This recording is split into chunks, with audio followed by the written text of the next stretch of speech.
So hello everyone, आज मैं आपके लिए एक्सप्लेन करूंगी टाइगर एंड क्रेन का एपिसोड नंबर 6। तो जैसा कि लास्ट एपिसोड में हमने देखा था कि टाइगर ने बड़ी ही चालाकी से जियांग को अरीना में हरा दिया। ये हार जियांग से बिल्कुल भी बर्दाश्त नहीं हो पाती, इसलिए उसने टाइगर पर जानलेवा अटैक कर दिया था। साथ ही साथ वो शाओशियान को भी फाइट के लिए चैलेंज करती है, मगर शाओशियान ने एक दो मूव में ही उसे हरा दिया। जिसके बाद ये लोग वन ब्रो इमॉर्टल से मिलने के लिए उसके पैलेस में चले गए। अब आगे तो ओपनिंग सीन में हम देखती कि वन ब्रो इमॉर्टल इन्हें खुद से इंट्रोड्यूस करती है। उसे देख के टाइगर डर के मारे नीचे गिर गया। वो कह रहा था कि बाप रे बाप, ये तो बहुत ही खतरनाक भूत है। उसके सिर पर मारते हुए कहने लगा कि बच्चे, तुमने इतनी खूबसूरत लड़की को भूत बुलाने की हिम्मत कैसे की। अब स्पिरिचुअल ब्रश उसकी जम के पिटाई कर रहा था, जो देखकर वन ब्रो इमॉर्टल की हंसी छूट जाती है। जिसके बाद वो टाइगर की तरफ जाते हुए कहने लगी कि स्पिरिचुअल ब्रश, आपको इतना हार्श होने की जरूरत नहीं। इस बंदे ने मुझे भूत बोलकर कोई गलती नहीं की है। अब मैं दिखती ऐसी हूँ तो बेचारा क्या ही करेगा। मेरी उम्र 600 सालों से भी ज्यादा है। अगर मैं कोई इंसान होती तो कब का मारी जाती।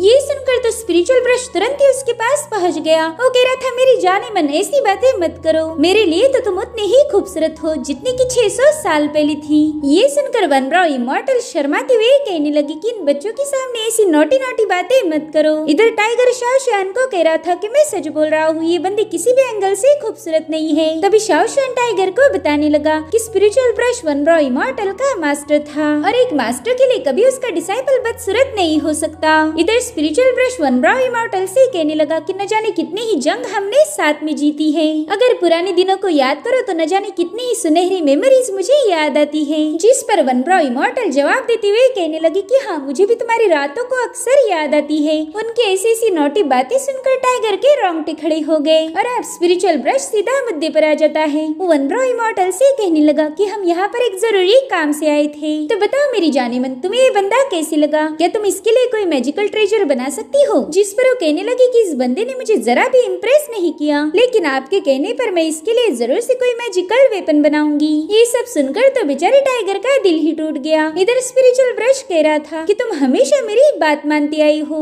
जिस पर वन ब्रो इमॉर्टल जवाब देते हुए कहने लगी कि मुझे तुम्हारा नेचर काफी ज्यादा अच्छा लगता है, इसी वजह से मैं तुम्हारी कोई बात को टाल नहीं सकती। हालांकि टाइगर को तो इनकी फ्लर्टिंग देखकर काफी ज्यादा गुस्सा आने लगा। वो कह रहा था कि मैंने उस जियांग से इतनी जबरदस्त फाइट की, मगर फिर भी मैं इस चुड़ैल को इम्प्रेस नहीं कर पाया। पता नहीं इसे उस फटे टांग वाले झाड़ू में क्या ही नजर आया। और उसी वक्त वन ब्रो इमॉर्टल उसके पास जाकर अपना हाथ आगे बढ़ाती है। वो टाइगर से कहने लगी कि मुझसे हाथ मिला और फिर मैं तुम्हारे लिए मैजिकल वेपन बनाऊंगी। अब टाइगर तो उसे बिल्कुल भी टच नहीं करना चाहता था, मगर उसके पास और कोई ऑप्शन भी नहीं, इसलिए वो तुरंत ही जाकर वन ब्रो इमॉर्टल के हाथ से हाथ मिला देता है। मगर ऐसा करते ही टाइगर की बॉडी में बिजलियों के झटके लगने लगे। वो बेचारा मछली जैसा तड़प कर नीचे गिर जाता है। और तभी हम देखते कि वन ब्रो इमॉर्टल के हाथ में टाइगर की ची पावर है, जिसे कंज्यूम करते ही उसकी बॉडी से बहुत ही स्ट्रॉन्ग स्पिरिचुअल ऑरा रिलीज होने लगी। वो कहने लगी कि बच्चे, तुम्हारी ची पावर में तो अर्थ ट्राइग्राम है। अब इसी के अकॉर्डिंग मैं तुम्हारे लिए एक खास ट्रेजर बनाऊंगी, मगर इसमें मुझे 3 दिन लग जाएंगे, इसलिए अब तुम सीधा 3 दिनों के बाद ही यहाँ आना। साथ ही स्पिरिचुअल ब्रश शाओशियान को बताने लगा कि अब तुम दोनों टाउन में जाकर थोड़ा सा मजे करो, तब तक मैं भी अपनी जान के साथ थोड़ा सा एंजॉय करता हूँ। इधर टाइगर को तो काफी ज्यादा हंसी आ रही थी। वो वहाँ से जाते हुए शाओशियान को बताने लगा कि 3 दिनों तक तो ये बंदे काफी ज्यादा मजे लेने वाले हैं, इसलिए हम भी इन दोनों को बिल्कुल भी डिस्टर्ब नहीं करेंगे। अब उनके वहाँ से जाते स्पिरिचुअल ब्रश एकदम सीरियस होकर वन ब्रो इमॉर्टल से कहने लगा कि ये बंदा कैपेबल है या नहीं, ये हमें टेस्टिंग के बाद ही पता चलेगा। अभी दोनों एग्जैक्टली किस बारे में बात कर रहे थे ये हमें क्लियरली तो बताया नहीं गया, मगर one bro immortal spiritual brush को लेकर अपने मेंशन के बेसमेंट में पहुंच गई, जहां पर एक बैरियर सेटअप किया गया था। तो वन ब्रो इमॉर्टल ने तुरंत ही उसमें टाइगर की ची पावर रिलीज कर दी, जिससे उस पूरी जगह पर बहुत ही तेज स्पिरिचुअल ऑरा रिलीज हो रही थी। इधर स्पिरिचुअल ब्रश उससे कह रहा था कि इस ट्रेजर के यूजर को ढूंढने के लिए न जाने कितने ही सालों का इंतजार किया है, न जाने कितने ही लोग इस कोशिश में मारे गए। और तभी हम देखते कि उस जगह पर पूरी तरह से तबाही मच चुकी है। और तभी one bro immortal spiritual brush से कहने लगी कि फाइनली हमारा इंतजार खत्म हो चुका है। अच्छा हुआ कि तुम उस बंदे को लेकर यहाँ चले आए। अब हमें अगले दिन की कहानी दिखाई जाती है, जहाँ पर शाओशियान टाइगर से मिलने गया था। वो देखता है कि टाइगर तो अभी भी पाँव पसार कर सो रहा है, साथ ही उस सपने में खाने की ही बातें कर रहा था। इसलिए शाओशियान उसे गुस्से में कहने लगा कि टाइगर, तुमने मुझसे वादा किया था कि तुम मुझे मेन गेट के पास मिलोगे, लेकिन अभी तक तुम्हारी नींद ही पूरी नहीं हुई। मगर टाइगर तो अपने सपनों से बाहर आने के लिए तैयार ही नहीं, जो देखकर शाओशियान उस पर काफी ज्यादा भड़क जाता है, इसलिए शाओशियान ने गुस्से में आकर उस पर पानी की बौछार कर दी, जिससे तो पूरा घर ही हिल गया था। और अब जबरदस्ती नहलाने के बाद शाओशियान टाइगर को लेके मार्केट में पहुंच जाता है। हालांकि टाइगर तो उस पर अभी भी गुस्सा था। वो कहने लगा कि मेरे पास बस एक जोड़ी कपड़े हैं, मगर तुमने उन्हें भी गीला कर दिया। मगर ये बात अलग है कि शाओशियान उसकी कोई भी बकवास पर ध्यान नहीं देता। उसने टाइगर का मुंह बंद करने के लिए एक स्पाइसी ब्रेड खरीद कर उसका टुकड़ा हवा में उछाल दिया, तो टाइगर सेम टू सेम कुत्ते जैसा जाकर उस टुकड़े को कैच कर लेता है। अब ऐसे ही मार्केट में घूमते घूमते शाओशियान ब्रेड के टुकड़े फेंकने लगा और टाइगर उस हर एक टुकड़े को कुत्ते जैसा कैच कर खाने लगा। टाइगर की हरकतें देखकर तो पब्लिक को भी काफी ज्यादा मजा आ रहा था, इसलिए वो टाइगर की तारीफ में तालियां बजाने लगी। वहीं पर टाइगर को भी एक पालतू कुत्ते जैसी फीलिंग लेकर काफी ज्यादा मजा आ रहा था। अब ऐसे ही करते करते इन लोगों ने पूरे मार्केट का एक चक्कर लगा दिया। तब तक शाओशियान की ब्रेड भी खत्म हो गई थी, लेकिन टाइगर अभी भी अपनी जुबान बाहर निकाल कर उसे ब्रेड की मांग कर रहा था। तो शाओशियान ने अपने हाथ झटकते हुए उसे बता दिया कि ब्रेड तो खत्म हो गई। और ब्रेड के खत्म होते ही टाइगर की अकल भी ठिकाने पर आ गई थी। वो शाओशियान को गालियां देते हुए कह रहा था कि तुमने पूरे मार्केट में मुझे कुत्ता बनाकर घुमा दिया, तुम्हारी वजह से मैं किसी को मुंह दिखाने के लायक भी नहीं बचा। मैं डेफिनेटली तुम्हें जान से मारूंगा। और तभी टाइगर की नजर एक होटल के बोर्ड पर गई, जिसे देखते ही टाइगर के चेहरे पर एक स्माइल आ गई थी। वो शाओशियान से कहने लगा कि अगर जिंदा रहना चाहते हो तो मुझे यहाँ पर खाना खिलाओ। तो शाओशियान उसकी बात मान जाता है। वहाँ जाते ही टाइगर ने खाने पर ऐसा ताव मारा कि वहाँ के सभी लोग उसे देखने लगे। उसने लगभग 100 लोगों के हिस्से का खाना अकेले ने ही निपटा लिया था। इधर शाओशियान चाय पीते हुए कहने लगा कि तुमने मुझसे बदला लेने के लिए मेरा काफी ज्यादा बिल बढ़ा दिया है। तो टाइगर अपना बाउल नीचे पटकते हुए कहने लगा कि आइंदा से मुझसे पंगे मत लेना, वरना मुझे खाना खिलाते खिलाते ही कंगाल हो जाओगे। और तभी टाइगर की नजर एक सिंबल पर जाती है, जिसके बारे में वो शाओशियान को पूछ रहा था। तो शाओशियान उसे बताने लगा कि ये जाओ सेक्ट का एक सिंबल है। जाओ फैमिली उनके मैजिकल स्पीयर के लिए फेमस है। उस फैमिली जैसी पावरफुल स्पीयर टेक्निक किसी भी सेक्ट के पास नहीं है। मगर अब जाओ फैमिली का पहले जैसा रुतबा नहीं रहा, वो टाइम के साथ कमजोर पड़ गए। ये सब सुनकर टाइगर को तुरंत ही जियांग की याद आई। वो शाओशियान से कह रहा था कि शायद वो बंदी भी जाओ फैमिली की ही मेंबर है, कि वो भी इसी टाउन में रहती है। जिस पर शाओशियान कह रहा था कि हाँ, मगर तुम उसके पास नहीं जाओगे। अभी सुनते ही टाइगर के पेट में अचानक से दर्द होने लगा। वो कह रहा था कि मैंने काफी ज्यादा खाना ठूसा है, इसलिए मुझे जल्दी से वॉशरूम जाना होगा। और अब वो टॉयलेट का बहाना करके जाओ फैमिली के मेंशन के सामने पहुंच चुका था। वो छुप कर उस मेंशन को देख ही रहा था कि तभी शाओशियान वहाँ पर आ जाता है। वो कहने लगा कि शायद वॉशरूम को ढूंढते हुए तुम गलती से जाओ मेंशन के सामने आ गए हो। अब जल्दी से मेरे साथ चलो, मैं तुम्हें वॉशरूम ले जाऊंगा। जिस पर टाइगर जवाब देते हुए कहने लगा कि वॉशरूम कहाँ पर है मैं अच्छे से जानता हूँ, मगर बात ये है कि मेरे पास टॉयलेट पेपर नहीं। अब उसे आगे क्या बहाने मारे जाए ये कुछ भी समझ नहीं आ रहा था, इसलिए वो फाइनली शाओशियान को सच्चाई बता ही देता है। वो कह रहा था कि मैं उस जियांग से मिलना चाहता हूँ। उस दिन अरीना में जो भी हुआ उसके लिए मुझे उससे माफी मांगनी है। तब शाओशियान भी उसकी मदद करने के लिए राजी हो गया। वो कहने लगा कि तुम मेरे साथ चलो, मैं तुम्हें जियांग तक पहुँचा दूंगा। जिसके बाद हमें जाओ मेंशन का सीन दिखाया जाता है, जहाँ पर टाइगर छुपते छुपाते जियांग को ढूंढ रहा था। और तभी वहाँ का एक दरवाजा ओपन होता है। बल ये रूम किसी और का नहीं बल्कि जियांग का था। जियांग तो टाइगर को वहाँ देखकर काफी ज्यादा सरप्राइज हो गई। अब टाइगर उसे बता रहा था कि क्या इत्तेफाक है, मैं तो यहाँ पर गलती से आ गया। मगर जियांग ने तुरंत ही उस पर अटैक करके जमीन पर पटक दिया। वो उसे इशारों में चुप रहने के लिए बताकर तुरंत ही दरवाजा बंद कर लेती है। वहीं पर हम शाओशियान को देखते हैं, जो कि उसी कमरे के बाहर पहरा दे रहा था। इधर जियांग टाइगर से पूछने लगी कि बताओ तुम यहाँ पर क्यों आए हो। जिस पर टाइगर कहने लगा कि उस दिन के लिए मैं काफी ज्यादा शर्मिंदा हूँ, इसलिए प्लीज मुझे माफ कर दो। तो जियांग उसे बताने लगी कि मुझे तुमसे कोई माफी नहीं चाहिए, क्योंकि मैं उसकी हकदार नहीं हूँ। जिस पर टाइगर कहने लगा कि उस दिन तुमने जंगल में मेरी जान बचाई थी, लेकिन मैं कभी तुम्हारा शुक्रिया अदा नहीं कर पाया। और फिर हमारी दूसरी मुलाकात सीधे अरीना में हुई, जहाँ पर मेरी वजह से तुम्हारी काफी ज्यादा बेइज्जती हो गई थी, इसीलिए प्लीज मुझे माफ कर दो। जिस पर जियांग कहने लगी कि उस दिन मैंने तुम पर जानलेवा हमला किया और उसकी आज तक माफी नहीं मांगी थी। और वैसे भी मेरा गुस्सा तुम पर नहीं बल्कि खुद पर है, खुद की कमजोरी पर है। मैं एक लड़की होने की वजह से मुझे मेरी पहचान छुपा कर फाइट करनी पड़ी, और फिर बाद में तुमने मुझे एक्सपोज किया, जो कि काफी ज्यादा डिसअपॉइंटिंग था। मैंने वो मुकाबला हार कर अपनी जाओ फैमिली की इज्जत मिट्टी में मिला दी। लोग हमें डरपोक और कमजोर समझते हैं, लेकिन एक दिन ऐसा जरूर आएगा जब उन्हें जाओ फैमिली के सामने अपना सिर झुकाना होगा। खैर, अब तुमने यहाँ से जाना चाहिए, यहाँ रुकना खतरे से खाली नहीं। इधर शाओ शुआन भी जियांग की सारी बातें गौर से सुन रहा था। साथ ही उसे जियांग के लिए काफी ज्यादा बुरा लग रहा था, क्योंकि इस बंदी में बहुत ज्यादा पोटेंशियल है, मगर वो एक लड़की होने की वजह से उसके टैलेंट को इग्नोर किया जाता है। अब टाइगर भी मायूस होकर वहाँ से जाने लगा, मगर वो जाते वक्त उससे पूछता है कि क्या तुम मुझे दोबारा मिल सकती हो। और तभी उन्हें सर्वेंट्स की आवाज आई जो कि जियांग के फादर को ग्रीट कर रहे थे। इसलिए जियांग ने जल्दी से टाइगर को अपने कपबोर्ड में फेंक दिया ताकि उसके फादर गलती से भी टाइगर को देख न ले।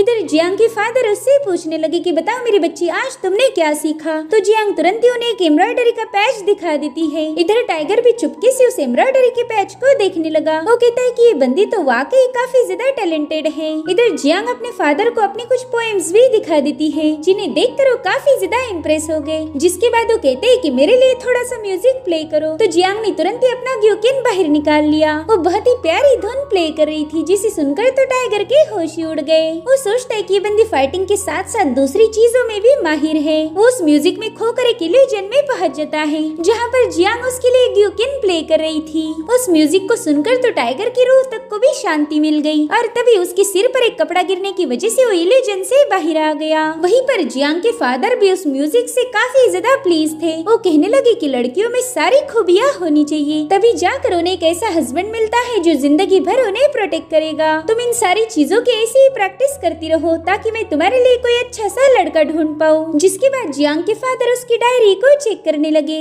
और वहीं पर उनकी नजर पड़ी एक मैनुअल पर, जो देखकर जियांग बहुत ज्यादा डर गई। वो तुरंत ही अपने फादर से कह रही थी कि अब रात हो चुकी है, इसलिए आप जाकर आराम कीजिए। मगर तब तक काफी ज्यादा देर हो गई थी, क्योंकि उसके फादर ने उस पूरे मैनुअल को चेक कर लिया। अब वो गुस्से में उससे कहती कि बताओ तुम्हारे पास ये स्पीयर मैनुअल कहाँ से आ गया। ये स्पीयर मैनुअल हमारे जाओ फैमिली के एंसेस्ट्रल आर्ट है, जो कि एक बाप अपने बेटे को पास करता है, ना कि बेटी को। यही वजह है कि हमारे खानदान की किसी भी लड़की ने आज तक इस मैनुअल को हाथ भी नहीं लगाया था। इस मैनुअल को प्रोटेक्ट करने के लिए हमारे एंसेस्टर ने कुछ रूल सेट किए थे, क्या तुम्हें उनके बारे में पता नहीं। जिस पर जियांग घबराती हुई कहने लगी कि हाँ, मैं उन नियमों के बारे में जानती हूँ। जो भी इस मैनुअल को हाथ लगाएगा उसे खुद ही खुद को अंधा करना होगा, साथ ही उस लड़की को अपाहिज बनाकर हमेशा के लिए कैद किया जाएगा। इस खतरनाक पनिशमेंट के बारे में सुन के ही टाइगर के होश उड़ गए। इधर जियांग के फादर उससे कह रहे थे कि तुम्हें सब पता था, मगर फिर भी तुमने स्पीयर मैनुअल चुराने की हिम्मत की। तुम मेरी बेटी हुई तो क्या हुआ, मैं नियमों के खिलाफ नहीं जा सकता,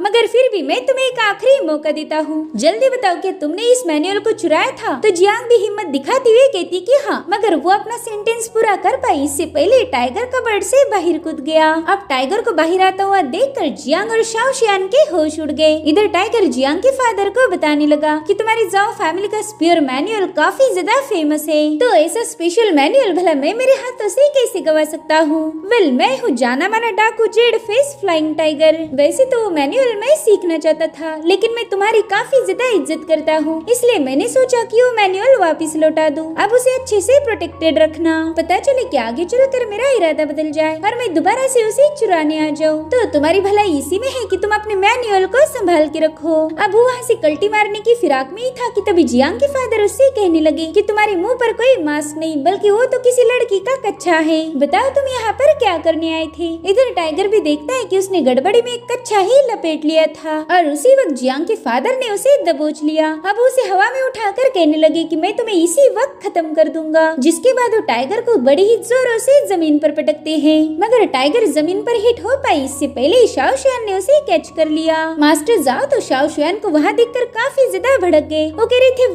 वेल यहाँ पर एक नहीं बल्कि दो चोर हैं। अब शाओ शुआन उसे ठीक से समझा पाई इससे पहले मास्टर जाओ ने टाइगर के मुंह पर एक पंच जड़ दिया, जिसके बाद वो शाओ शुआन के सिर को भी दबोच लेते हैं। ये सब देखकर जियांग काफी ज्यादा घबरा गई थी। टाइगर देखता है कि वहाँ पर तो काफी सारी इंक शैडोज रिलीज होने लगी। उतने में ही शाओ शुआन आकर टाइगर को पकड़ लेता है। अब वो बड़ी ही तेजी से जाओ मैंशन से भागने लगे। हमने आज तक शाओ शुआन को इतना डरा हुआ नहीं देखा था। इधर टाइगर को तो उसके साथ भागना भी मुश्किल हो गया था, तो शाओ शुआन उसे अपने साथ पतंग जैसा उड़ाने लगा। वही दूसरी तरफ हम मास्टर जाओ को देखते हैं, जिनके आंखों में शाओ शुआन ने ढेर सारी इंक भरी हुई थी। मास्टर जाओ कहने लगे कि चाहे तुम कितनी भी कोशिश क्यों ना करो, आज मेरे हाथों से बच नहीं सकते। और अब उन्होंने अपनी फैमिली की सीक्रेट टेक्निक को एक्टिवेट कर दिया, जिसके बाद वो अपने बंद आंखों के साथ ही स्पीयर स्पीयर को रिलीज कर देते हैं। अब वो स्पीयर बड़ी तेजी से शाओ शुआन और टाइगर का पीछा करने लगा। उस स्पीयर में थंडर की बेशुमार पावर थी, जो कि बड़ी ही तेजी के साथ इन लोगों के पास पहुंच गया। इधर शाओ शुआन ने उस स्पीयर से बचने के लिए टाइगर को जल्दी से साइड में पुश कर दिया, जिसके चलते स्पीयर का पहला अटैक तो मिस हो गया था, मगर उस स्पीयर दोबारा से यू टर्न लेकर इनकी तरफ आगे बढ़ता है। शाओ शुआन को पता था कि ये स्पीयर काफी ज्यादा पावरफुल है, अगर इससे बचना है तो उसे स्पिरिचुअल ब्रश की मदद लेनी होगी। इसीलिए वो जल्दी से स्पिरिचुअल ब्रश को समन करने की कोशिश करता है, मगर स्पिरिचुअल ब्रश तो वनब्रो इमॉर्टल के साथ मैंशन के बेसमेंट में था, जिसके चलते उसे शाओ शुआन की कोई आवाज नहीं आती। वहीं पर टाइगर देखता है कि शाओ शुआन उसे बचाने के चक्कर में खुद ही उस स्पीयर के हाथों मारा जाने वाला है, तो उसने तुरंत ही शाओ शुआन के आगे जंप लगा दी। उस स्पीयर ने इन दोनों में से किसी एक को तो घायल कर दिया था, जिसके चलते ये दोनों भी सीधा उस रूफ से नीचे पटक गए। इन दोनों को घायल करने के बाद उस स्पीयर भी वापस लौट चुका था। इधर शाओ शुआन काफी ज्यादा डरा हुआ था। अब वो जल्दी से उठकर टाइगर की इंजरीज चेक करता है